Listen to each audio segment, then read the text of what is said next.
Hi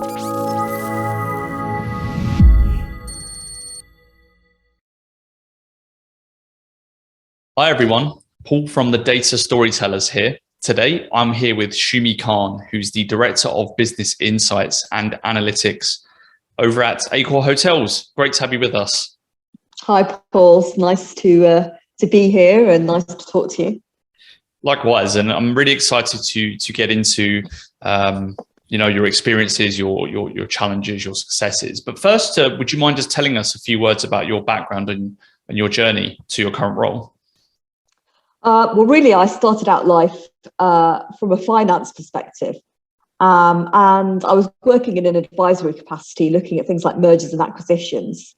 And more and more, as I got into working in M&A, for a lot of the work that we did, being able to, analyze very, very big data sets and doing so in a fast and efficient manner and trying to use the data to put together trends and so on. It was a key part of the commercial due diligence. And that's really, I think, that started my first journey into analytics, and then obviously learning the tools that I needed to use to be able to get better and faster at trying to get a good commercial picture, should we say, from the data. So that's how I started. And then moving on from that, I went to work in pricing roles, so pricing and revenue management roles, where, using predictive analytics, using things like conjoint analysis, very data-driven type of marketing research, where we use those kind of insights to drive better pricing decisions and really, really try and capture more consumer demand. So that was in Motorola in manufacturing. And then following on from that, I've worked in travel and hospitality. And again, it's a very, very transaction heavy oriented business. It's B2C, which means that you have, literally you have millions of transactions every day, and you need to have big data skills and an understanding of big data to be able to actually make sense of that and drive better decision making. Fantastic. So, you mentioned that you've had this pretty finance heavy background, but now you're really working in the data analytics side. What do you like most about this current role compared to, say, previous ones? I'd say that, I think marketing people would disagree with me, but what I would say is that working in data and analytics, it really is what you call a creative role, because, you're in a situation where you can identify new trends, you can test new hypotheses. And, I think it's very, very unique because you've got a mix of, it's an art as well as a science. It's a mix of both, really. Whereas, finance, I love my numbers, but again, it's very prescriptive and it's very rigid. And, there's not much, well, there shouldn't be much room for imagination and creativity in finance. I mean, I think that's generally frowned upon. Whereas with the analytical sector, you can, really actually discover new things every day and actually find different ways of doing things. And that's what I love about it. That's what I love about the data. That's super interesting because as you said, it's when it comes to finance, it tends to be a very left brain, logical, procedural role. Whereas, as you rightly said, that with data and analytics, there is an element of creativity with that. How do you see, coming from that finance background, how do you contextualize your world in a frame of coming into a data analytics role that is more creative? How do you kind of reconcile that? Well, don't get me wrong, having that logical thinking is also, it's pretty critical in terms of having a data role. But having a finance background always helps me bring any creative thinking back to actually, yes, it's an interesting trend, I can see, but actually, is it going to generate more income for the business? So I think from that perspective, I marry the two things together because, you can, when you're working in business, there are many, many customer trends that you can identify. And obviously, there is that risk, if you're a data scientist, I've seen data scientists going off laterally coming back with really, really interesting trends. But then there's always the so what. And I think having that finance background really helps me to, really understand that, the so what, and actually can you commercialize something, or is it just an interesting trend, but actually it's not going to generate any additional incremental revenue for the business? So I think from those two perspectives, I think it's really good to marry that up. And again, I love this because the so what, the way that conversation might be contextualized, and just to play the devil's advocate here, is that you have these creative data types and you kind of just burst their bubble. And I'm not saying that's the role you do, but that can be how it's perceived, right? How do you find that the best way to approach a conversation like that without dampening spirits, and as opposed to creativity versus logic, actually harmonizing the two? And what role do you play in that? It's a very interesting question, actually. And I think one of the things is to try and also, when you're talking to the data team, it's really, really important to, really coach them on that commercial aspect and encourage them to, yes, I found this trend, to come up with have a look at this trend that they found, this interesting pattern, but then to come up with a concept or an idea of how to monetize that. And, really, I'm putting the onus on them rather than me bursting the bubble, because I think otherwise, you'll just have idea after idea. But I really tell the data team that you've got to come back to me and you've got to say that, yes, this is great. What's your idea? What's your, thinking about how we, strategize this, how we put this into practice, how we actually make money out of it. So really, I'm putting the onus on them to do that. And that's really interesting, because I think what you've described is actually how you create data-driven organizations, right? But how would you define that? How would you define a data-driven organization? The data-driven organization is an organization that trusts the analysis, right? It's not an organization that can do the analysis, it's an organization that can trust the analysis, whether it's outsourced or from someone else, and is able to interpret the analysis and convert it into, opportunities that make revenue. I think it's as simple as that. And it's simple, but it's not easy, because the first part, which is trusting the analysis, is often the most difficult part. So, a data-driven organization will take the feedback of, experts and really fully engage in them, and but often what you find is that you'll have people questioning the data. And that's what I consider to be opposite of a data-driven organization. Always trying to analyze for the sake of analysis rather than thinking about how to utilize the data. It's about, what you do with the data and not actually performing the analysis itself. That's the key difference between a data-driven company and one that's not data-driven. Absolutely. And with that in mind, then, what do you think are the greatest opportunities for ambitious companies and leaders in data today, mainly from an organizational perspective? It's not in hiring data and analytics people. I think it's good to have people in-house, but it's about driving that culture of taking action on the data and measuring and shaping your strategy on the basis of data. And I think that's the key thing. So it's not about how good you are analyzing the data. It's about having the right people in place within those commercial functions, whether it's be sales, whether it be marketing, really engaging in their KPIs and having those KPIs worked into their objectives. And that's the only way that you can drive it.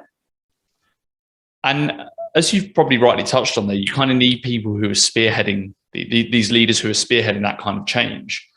What do you think are the qualities of those people who inspire that real change, not just in the data function, but outside it as well? It's very mixed at the moment.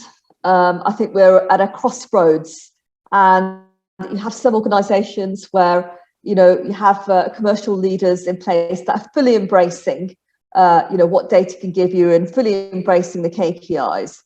But you still have a mix of people that, and this is where, you have to be very careful. You still get a mix of leaders that will only want to like look at the positive KPIs, and partly that's coming top down. I think if it's part of like instilling the right culture of, you know, being able to, you know, embrace what the data is telling you, whether it's good or bad. And I think partly we're at a crossroads at the moment, because often you see commercial functions where they only want to embrace the KPIs that are looking positive, and they want to do more of what gave them the positive KPIs. What they're less inclined to look at is the poorly performing KPIs, and, you know, understanding how they can get better at it. So I think that it's a top-down culture, and that top-down culture is not to have a blame culture in place, because often when you start getting data-driven, you know, an organisation, it goes through various stages. The first stage is it starts like using the data to build some KPIs. At this point, it's just reporting the data. The second is using those KPIs and that data to actually build objectives into commercial teams. Third one is, you know, having that culture in place that you're actually taking action on the basis of what that data is telling you. And I think the fourth one is, and the third one and the fourth one. So the third one, when you're rolling out that third one, you have to be very, very careful from a leadership perspective that if like a KPI is not giving you, you know, the sort of like, you know, it's not giving you sort of unicorns and popcorn and candy, that there's no blame culture there, that you're not using it as a stick, but rather you're using it as a carrot to incentivize, you know, people to get better. And I think that's the sticking point at the moment between, you know, data driving the best behaviors. And I think it's leadership led. And at the moment, I think a lot of organizations are struggling at that stage, where often you find that if there's a data set, if there's a trend that's telling you something that you don't want to hear, you've either got your head in the sand, or, you know, it's being flagged up as naming and shaming. And that's something we really, really need to get away from if we really want to fully embrace getting better using the data. Mm. So do you think that this is the main issue, I would say, with data analytics today, is that there is this culture of blame and a lack of experimentation and trying in that? Or do you think that there's more to it? I think that is, in many cases, that is the scenario at the moment. You know, understanding that the data is there to help you, it's not there to punish you. And I think once we get over that, if organisations that get over that cultural mindset can move a lot quicker and be a lot more innovative. But until we get over that, I think that's the main sticking point at the moment. In my experience, that is. It's definitely in the hospitality and travel industry where I'm working at the moment, where I think the level of, I suppose, data maturity is still quite low. I'd say it's evolving. Yeah. Well, it's not just that as well, right? It's been probably the hardest hit industry in the last couple of years. So the pressure for results is, I'd imagine, is going to be a lot higher. So from your experience, what are the best ways for these data leaders in hospitality to gain more influence within the business? You know, I think that the key thing is to keep things simple. You know, one of the problems that I come across is that data leaders, you know, it's all completely obvious to them. You know, you look at a data set, you'll have like a dashboard, you'll have all your KPIs in place. It's totally obvious, but sometimes less is more. And I think if you're trying to drive a data-driven culture, I think you need to focus on no more than 5 KPIs with your peers. I think from an operational perspective, when you go further down, you can do, but when it comes to leadership level, trying to do too much, and, you know, it only complexifies the environment, and, you know, basically commercial leaders lose focus. I was once told actually by my bosses that the more senior that you're presenting to, the less content you put in a PowerPoint. And it's the same, I think, with data, and the same with KPIs. Don't try and do too much in one. Just, you know, if it's if it's possible, just do 1 or 2 KPIs and track them, follow them, and give advice as to how you think you could improve those KPIs. And I think that's the other thing is just, revealing the data, revealing the KPIs. It's the so what. And sometimes commercial leaders, and this is where the data leader needs to have a little bit of a change and really express an opinion into like how commercially they can achieve an improved KPI. It's not just about giving them the data, it's giving them a recommendation and a means to actually improve their performance. And I think there's a big gap there actually in terms of data leaders being able to do that. And I guess that's kind of a paradox, because when you speak to senior leaders, you need to be humble, right? And you need to be like you said, keeping the content minimal, but you also need to be courageous and assertive as well, because you've looked at the data, that this is a huge important quality. So how would you agree with that, or would you say I do agree with that. I think you need to express an opinion, and this is something that's not always that's easily done. I think partly if you're a data leader, it's in your personality to want to actually, it's certainly my personality, but I've got over it now, is to actually check everything and qualify everything before you open your mouth.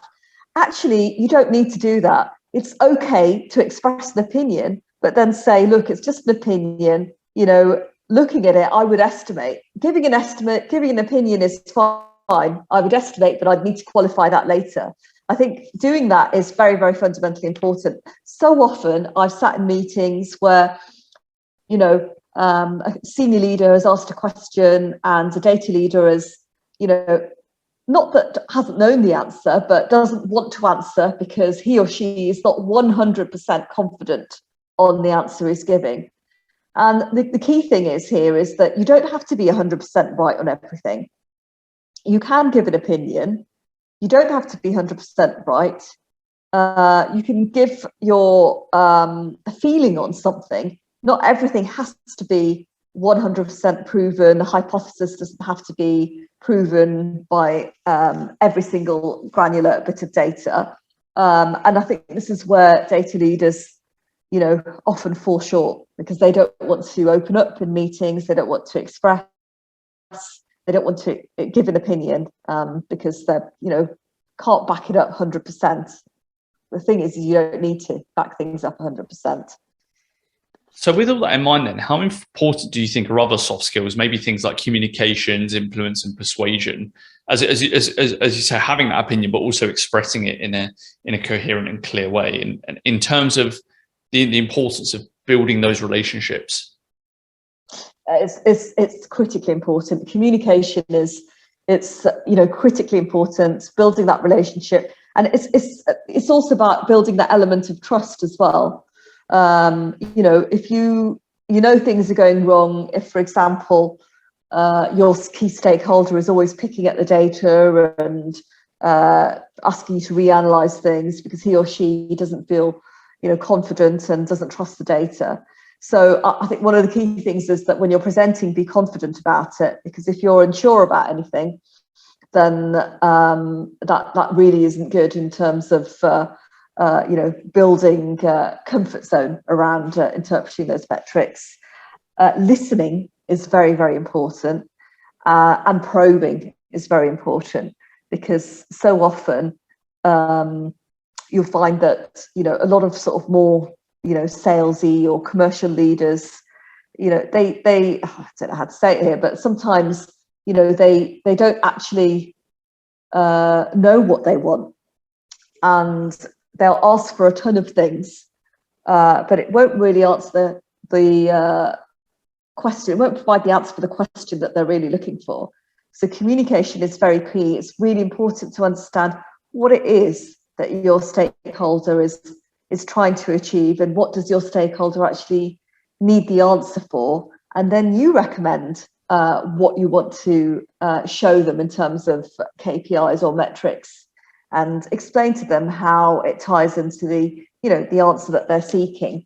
So it's a bit the other way around, because often you see it the other way around. A commercial leader will say, I want this, this, and this, I want traffic, search conversion, etc.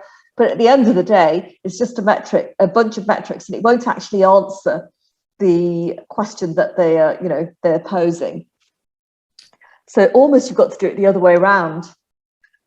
a good way of doing it is to ask them lots of questions, and then, well, for me anyway, is then to like put it in email afterwards, just so that they can clarify it. That's a good dealing idea. with ambiguity. It's dealing with ambiguity. But I had a lot of that working in advisory services and M&A. I had a lot of experience with working with CEOs that, you know, were quite ambiguous. So without even knowing it, right? Yeah. So can you give some examples of time that these soft skills played in your success as a career professional? You know, whether it was something like securing sponsorship for a program, or spreading data literacy, or changing the perspective and behavior of key stakeholders, as you mentioned earlier. Yeah, I mean, one of the things that I think that's been, you know, fundamentally, you know, good for us in actually educating, you know, the marketing team is partnering with an external company that did marketing mix modeling. And, you know, the key thing is that it helped us understand actually how to drive incremental revenue rather than just focusing all the time on, you know, production and, you know, typical sort of black and white methodologies of measuring promotional activity. And, you know, I think that, you know, one of the things in terms of soft skills is listening to actually what it is the marketing team wanted, and also presenting it in a way that they felt comfortable and communicating it in a way that was easily understandable for them, right? And I'm going to joke that it's like it was for the marketing team, so it was full of nice pictures and videos. But nevertheless, you know, interpreting something and showing something in a visual manner is often, you know, very important, and it's very critical actually for commercial stakeholders. And, you know, showing them something and talking about it in very, very simple ways is, again, it's the way to get buy-in. The moment you start complexifying things and having a dashboard full of metrics, lots of data, lots of equations and things like that, you know, you lose them. So the marketing team, they don't need to know what econometric modeling is, right? They don't need to know that. What they need to know is that there's a methodology, and it's been used widely across like thousands and thousands of businesses worldwide to help them improve their outcomes in marketing, and show them real life practical examples of how, you know, using marketing mix modeling has helped them to do so. And that's fantastic. And it sounds like a lot of what you mentioned there isn't just the soft skill side, which had a key role, but also the best ways to build trust in your function and in yourself as an individual. What do you think are some of the other good ways to build and facilitate trust in a department or an individual or a project or a program or anything really? I think it's about being transparent, and also, like, if there's things, you know, often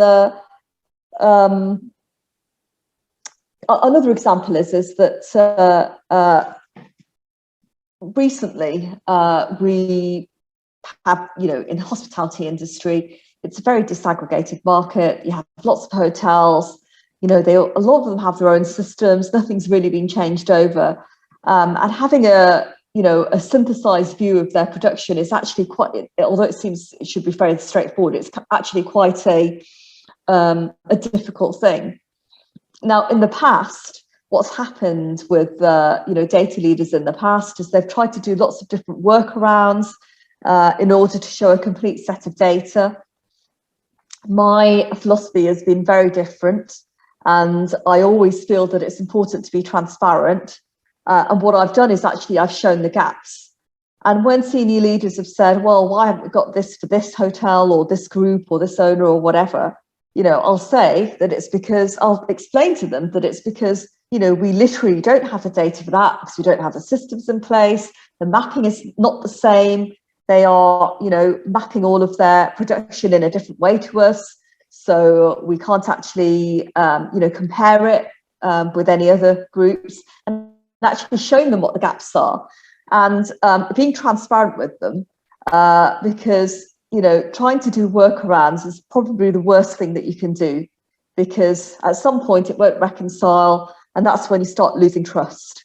So being transparent, and the upshot is actually from this is we're able to get like a massive investment from the company to try and address those gaps with spending money, and I'm not going to go into the techie part of it, but like developing an extractor and working on data, having a team of data stewards to actually put the mapping and referentials in place. And we would never have got to that stage if I hadn't been transparent. We'd have just been, going over it, doing workarounds, and then obviously when month end comes, nothing is really reconciling. So it's being transparent. I think that's the critical thing, and also saying that you don't know and that you don't have the answers, but you look into it.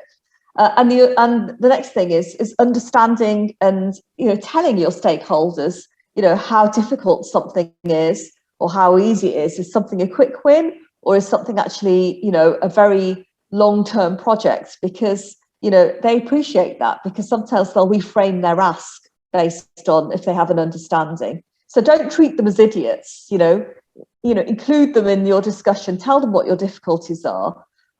It's just like being having a relationship in place that you can be completely open about what your difficulties are.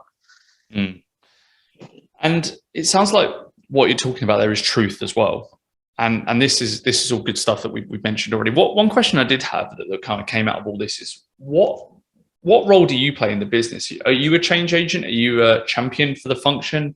Are you a cold hard analyst? Are you all of these things and more? And where would you contextualize your own role? I think I'm a change agent. So although my team they're a mix, and this is, again, it's a recent evolvement where I am at Accor, where in the past you had straight hard analysts, and then you had kind of people involved in the business making those commercial decisions and driving performance. And now actually what I'm doing, the functions have merged. So yes, I do have cold hard analysts on the team, but then I also have those that are more commercial, that are actually using the analytics to actually drive performance across some of the commercial teams. So it's a bit of both. It's a change agent. I'd say it's a change agent. It's getting stakeholders, getting the commercial teams, really, really using the data to help them do a better job on a data. It's there to help them. It's not there to punish them. And it's that's the culture that we're trying to get across here. It hasn't always been that way, but we're not like recording the KPIs just to tell them off. We're actually coming up with these KPIs, we're analysing them in order to help them get better and hit their objectives. So as a change agent then, how do you approach the education of the organization? For example, with the KPIs just then that you mentioned, how do you approach educating people that this isn't a punishment? We're not trying to track you. We're not trying to micromanage you with this, but we have purpose X, Y, and Z. How do you go about that? Sometimes we are actually using external companies, consulting firms to come in, and because, like it or not, when you're hearing something from an external company that's had lots of experiences with other businesses, you tend to take that on board more so than me just like preaching all the time. So one of the things I try not to do is to get on a soapbox and start preaching all the time. What I like to do is get external consultants to come in and talk to senior leaders about how they've engaged with other businesses and driven performance with other businesses using these KPIs, so they can see that it's not, and not just the hospitality. I like to take examples from outside of hospitality and show them, how fruitful it's been. So that's like critical, I think, and using external people is very helpful for doing that. So once you have the buy-in, let's say, do you have a system in place, let's say for a project, for example, do you have a system in place to help you and the team with accurate and prompt execution? That's probably one of the things that I think I'm less good at. In other jobs, we've used like Jira. I don't know if you know Jira, to actually keep us on track and so on. But where I am now, in hospitality, it's a little bit old-fashioned, and we're still using project managers, and we've still got a lot of PowerPoint and doing weekly meetings and project management and so on, which, it's great. But then on the other hand, it's not really what you call agile, I think. And I think that's probably one of the things that I struggle at the moment, is that we don't really have, sort of an agile methodology working. In other places I've worked, we've worked completely on an agile basis, and we've had daily scrums and so on, which really does help to actually keep the project on track. And it also helps that if there's any issues, you spot it early on, rather than having to go back. And but at the moment, I'm not quite there yet in terms of driving that kind of. We still like to have lots of PowerPoint. We still like to have lots of people involved in a project, which isn't always helpful as well. Large meetings of like 40, 50 people for one project is not necessarily helpful. So so I'm not so good at that yet in terms of driving that change, but I think it will come. Yeah, so there's big, I would say, debate about the value of agile in data science and with data scientists in general. Is it an IT priority? Is it implementable in data? My answer would be it's different for each industry and each organization. But a really interesting conversation, Shumi. I've learned a lot today, especially about the opportunities that are available out there, and some of the best ways to really get and engage key stakeholders with data. My last question would be: what advice would you give for data analytics leaders today? Listen to your stakeholder. Don't be afraid to express an opinion, and don't overcomplexify. Keep things as simple as possible. That was Shumi Kahn, Director of Business Insights and Analytics with AccorHotels. Thank you so much for joining us. Thank you for having me.